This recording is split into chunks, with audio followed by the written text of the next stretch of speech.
everyone, and welcome to Season 1, Episode 10 of From Hope to Glory at Truro City with me, the United City FM. Welcome along. So, loads to talk about. We've got some transfers to talk about, both in and out of the club in some weird circumstances. We've got a championship to talk about. With one game left to play, we've still got a chance of it. It's still a slim chance, but there is a chance of the championship. And by the way, there is also the matter to talk about that we have £1.5 million in our overall balance put there by a South Korean business tycoon who has just bought the club. So who knows where this save is going to go now. Let's get going for today's episode.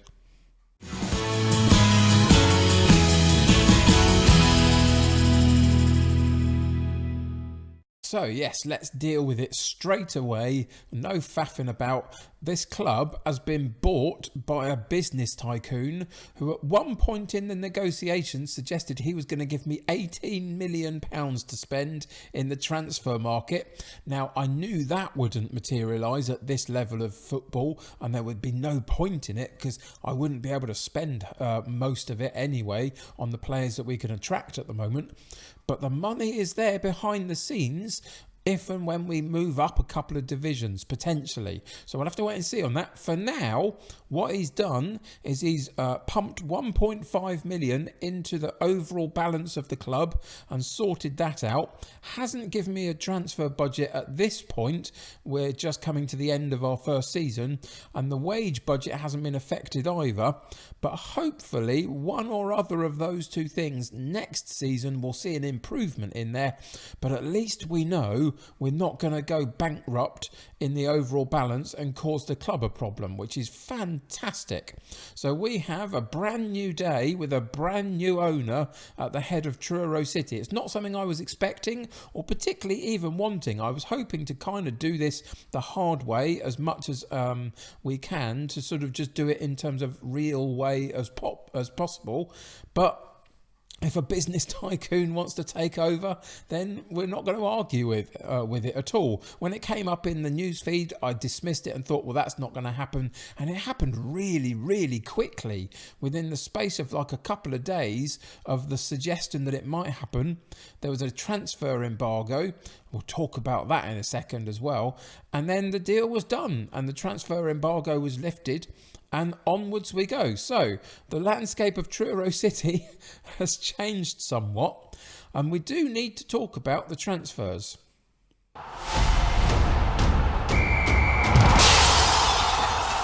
So this is where we're going to start talking about the transfers, and it's on the released players page, and we've had two that have been released from the club at the end of their contracts. Now the problem is, of course, is that because of COVID, because of the change in the way the league works this season in timings, a few contracts ended before the end of the season. They were out of contract on about the 30th of May. Normally the season is done by then, and we're re-evaluating and sorting a squad for next season. But at the point where Kieran Hayes and Ruben Collins left the club, we still had 4 games left to play, 3 games left to play, something like that. I tried to sort both of these out, especially Hayes, to a long-term contract, and they just weren't interested at all.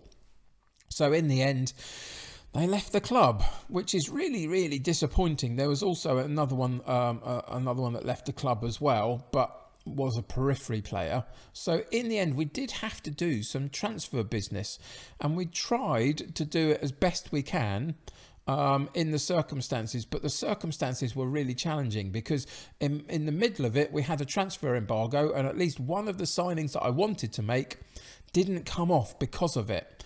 And they went somewhere else because of the transfer embargo. But in the end, I did find a couple of players to bring in. It's not exactly who I want, and I don't think they're particularly good, but their body's in the door nonetheless, just for the last few games of the season. So we brought in Luke Holmes, and he's going to be cover for the left-hand wing position. It says that he can play both right and left, but primarily he's a left-sided winger, cutting in on his right foot. So he'll play that role which Hayes was playing, but it'll be a backup version of it, really, not the first choice.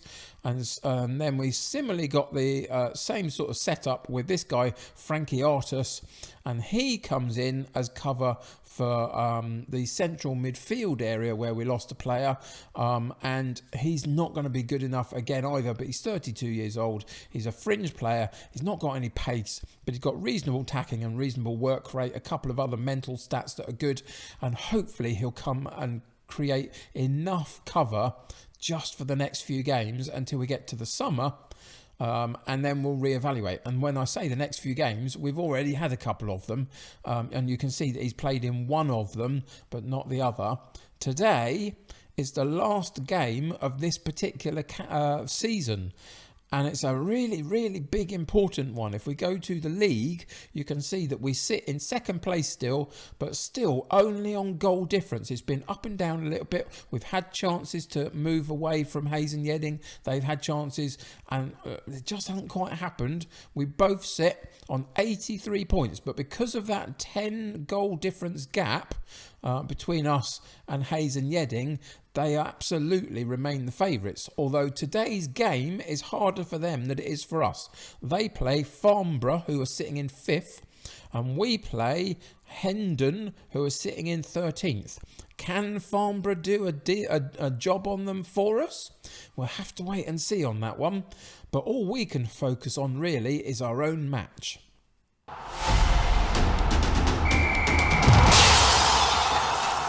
So can we change the curse of the episode? The last 2 episodes, the result that shall not be named happened against Yate, and then last episode against Hayes and Yedding, a really big important game, we lost 3-1 and we didn't really show up. The pressure seemed to be getting to us, but then immediately afterwards, Tiverton and Poole, we played both of them and we absolutely thumped them 4-1 and 4-2. So it's so up and down at the moment, it's ridiculous. But we have to find a way today to do our job and get a win in the game against Hendon, and then hope that Farnborough can do us a favour. And it is all about this game. One-off match. There's no excuses. We have to win.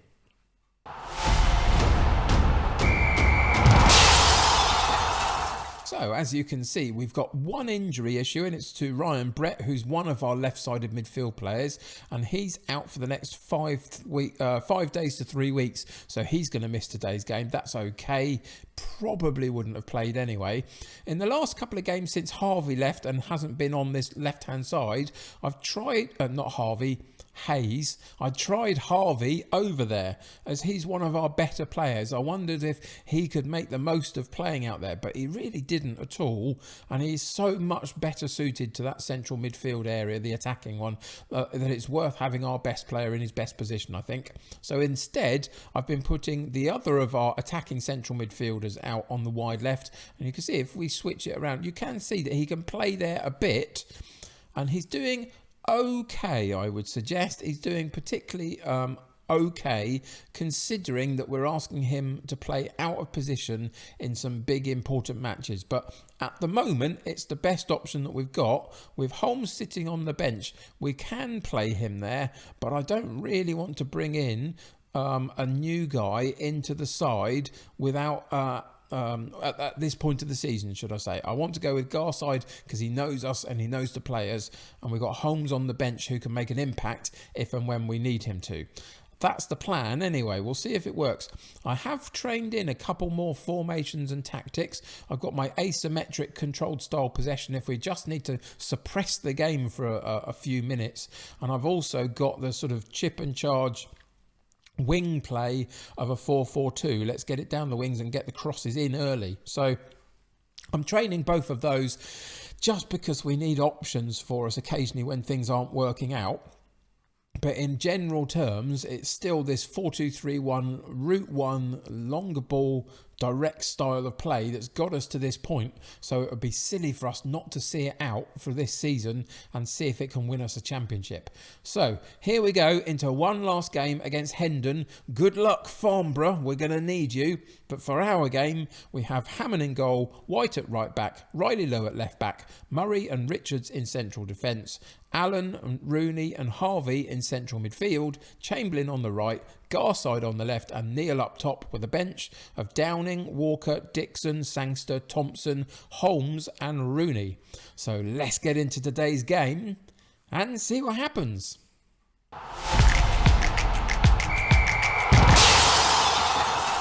So we could have pumped them up and shaken fists at them and thrown things around and demanded a win and all sorts of other things. But actually, what I think we kind of need is a little bit of calm. So I outstretched my arms and I said to them, just go out there, relax, play your natural game and the result will come. They are in 11th or wherever they are for a reason.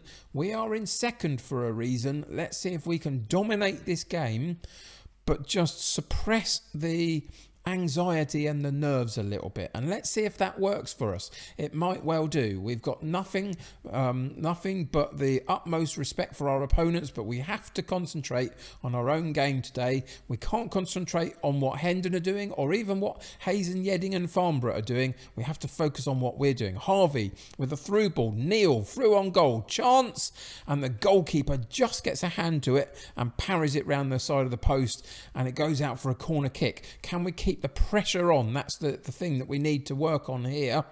And the corner comes in and Neil was underneath it and the defender missed it completely, but it sends us out wide and the cross comes back in and there's nobody there for a cross come shot and it goes out harmlessly for a goal kick. But at least we're putting on the pressure just a little bit.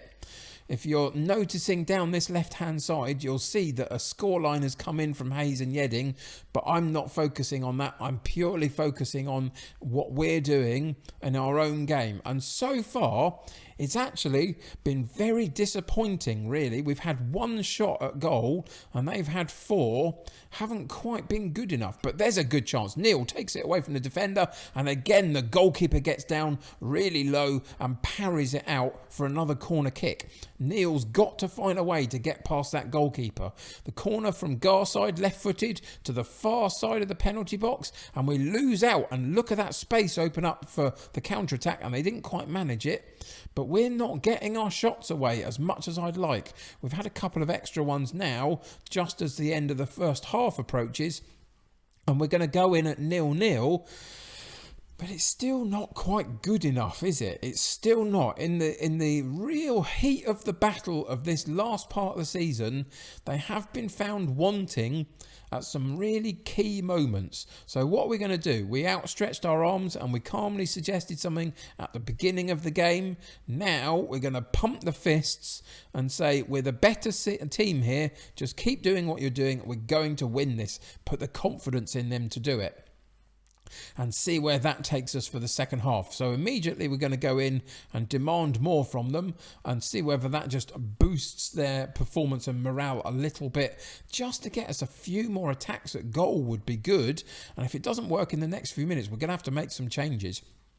And it's a Hendon throwing down that right-hand side. They eventually get the ball into the box, but it's cleared, and then Chamberlain through to Neil, who rolled his defender brilliantly well, again with the goalkeeper, and this time he makes no doubt about it. Puts it past the goalkeeper finally. 3 attempts he's had one-on-one with the keeper, and this time he wins the battle and we go 1 up. He rolled the defender really well, just held his body shape and the defender couldn't get through past him, and so he rolled and then was one-on-one with the keeper again, and this time makes no mistake at all. And 1-0 up after 64 minutes. We now have to do absolutely everything in our power to try and keep this. So for a couple of minutes, we're just going to let the game play out this highlight, and then we're going to see whether we can make a couple of changes to try and secure this win. and the ball gets put in again, but we get it headed clear. Harvey underneath it couldn't win the ball in midfield. Ball goes over the top, and it's 1-1, but it's not. It was disallowed for offside. I thought it was just a slight amount, but it was disallowed very early, very quickly, and we'll see it here just as the ball goes over. Wow, that was closer than I thought. Our left side defender, Riley Lowe, was almost keeping him on, and may have just been, but it worked out for us in the end. And here they come again on a counter-attack, having had a throw-in down that left side for us. They've now picked up the ball. Phillips have pretty much run the whole length of the football pitch, and then, fortunately for us, piles it into that side netting. And we have to do something about this now. We have to hold on to the ball. And that's why we've got this second formation, this asymmetric controlled possession style, just literally built to keep hold of the ball. And that's what we now need to do with it. So we're going to switch into that. We're going to make a couple of changes as well to the personnel, just to freshen it up a little bit. Make sure none of these yellow cards get any further than that. So who should we take out? We're going to take out Rooney and put in Sangster. We're going to take out White at the back and put in Walker. And we're going to take out... what we're going to do? We're going to take out Garside. We're going to leave Harvey on, even though he's picked up a yellow card. We're going to put Holmes down that left-hand side, and we'll just allow him to run that left-hand channel and see whether that works for us. That's what we're going to do. We'll see whether it works, and whether for the last 20 minutes of the game we can just keep hold of the ball. And it's a throw in for us down that right hand side. Cross comes in early. We've got a couple of players underneath it, but Riley Lowe receives the ball on the edge of the box and keeps the pressure on for us. He's working it well with Sangster. Sangster threw on goal to Neil. There was an offside for one of our players. I think it was Holmes, but he stood still, didn't get involved in the play, and Neil runs through on goal, pokes it home for a second goal for him. He's beginning to win the war against that goalkeeper now, having lost a couple of early opportunities. Holmes did really well not to get involved with that movement then and not go and seek out the ball, leaving Neil to run onto it. And are they going to give it offside anyway? No, they're not. He's not offside, is he? Neil was not offside at all. It was Holmes that was. He held his run, worked it really well, and got that second goal for us, which is fantastic. 15 minutes left for us to hold on to a 2-0 lead, and it's now a 2-1 lead that again has been disallowed for another offside goal, and we are forever grateful for the linesmen and the officials for getting these things in our favour at this point. And on that occasion it was clear that he was offside. And just breathe. Now the question is, what's been happening in the Hayes and Yedding game? I suspect not much more than we've already seen if you were paying attention. There was a result that flashed up earlier, and I don't think I've seen anything much since to suggest that anything else is happening. So who knows where this is going to go. But again, we focus on ourselves, and we had a chance to get the ball through to Harvey then. It didn't quite work out. Neil again was not in the right place for that sort of ball either. And again, it's put into midfield, but we win it back. And Chamberlain down the right-hand side runs with the ball, gets a chance to get to the penalty box and put another cross in. Rolls the defender again. There's the cross. And Holmes, the new guy on our left-hand side, who's come in as a substitute, who's come in as a late transfer into this club in emergency circumstances, gets his head on the ball. And it was a really good header as well from a very, very good Chamberlain cross. Harvey and Chamberlain playing a 1-2, dinks past the defender, gets it out from his feet, puts the early cross in. Holmes gets above the defender in the penalty box and puts that header into the goal for a 3-0 lead, should I say. And again, there's no offside with that one. He held his run, and we are beginning to just open up the gap now to the point where I think we're going to be okay in this match. Another good clearance by Riley Lowe. It just becomes all about what Hayes and Yedding and Farnborough are up to in the other match. And we'll find that out at the full whistle. And we might not be done yet here. With 6 minutes plus added time to go, Joe White has just put the ball in the back of the net, finally for Hendon, having had a couple of opportunities disallowed for offside. They finally get one right, and it was Lucien who got to the byline and cuts it back to White, who had just come away from his marker slightly and puts it in the back of the net for 3-1. But I still feel reasonably comfortable that we're doing okay and we get through to the end of the match. Oh boy, we're not going to overanalyze this performance today because it's more important for us to go and find out what it's done to our league table. But we'll just note that their XG was better than ours and we beat them 3-1. We had 47% of the possession, but 81% pass completion rate, and that's pretty decent. We had 7 shots a goal, 6 on target, 11 and 4 for them, so we converted a load of our chances onto on-target shots, which is great. That goalkeeper stopped us in the early part of the match, didn't he? But eventually, Neil definitely won their war. And we're not going to faff about anymore. Let's go and see what happened at Farnborough against Hayes and Yedding. And unfortunately, this page tells you everything that you need to know. Hayes and Yedding got a very comfortable 3-0 win. And so we remain in second place on goal difference. And that is how the season finishes. We go into the playoffs and a complete lottery against the likes of Weston-super-Mare, Tiverton and Farnborough ourselves to see if we can get through that and still hopefully go up. But we didn't manage it automatically. And that is absolutely gutting after the season that we've had. I think it's really unfortunate. But fair play to Hayes and Yedding. They did the job. They go up automatically. We now have to turn our attention to the playoffs and see if we can join them. So I'm fairly new to this level of English football and how it works, but this is what I can gather so far. We've gone into the pot with the 4 top sides from all of the 4 sort of regional divisions at the level that we're at.